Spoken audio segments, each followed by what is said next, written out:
Inilunsad ng Department of Health ang pinag-ibayong kampanya laban sa sakit na alta presyon o hypertension.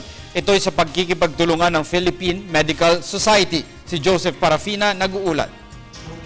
Nagkapit-bisig ang iba't ibang miyembro ng Medical Society at ang Department of Health para maiwasang lumala ang sakit na hypertension sa ating bansa. Isa sa kanilang napagkaisa ng publiko na umiwas sa paninigarilyo na isang sanhi ng nasabing karamdaman.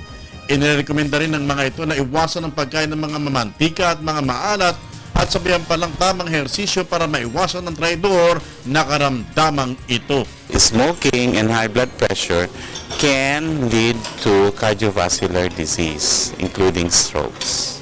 Makakatulong ng malaki ang nilagdaang sin tax bill ng Pangulo para mabawasan ang mga naninigarilyo sa bansa.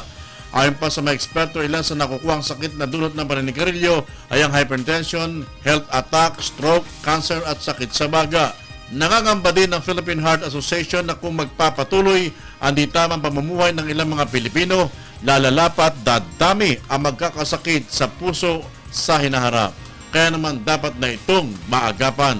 Kung ikaw man naninigarilyo, so it's never too late to quit, no?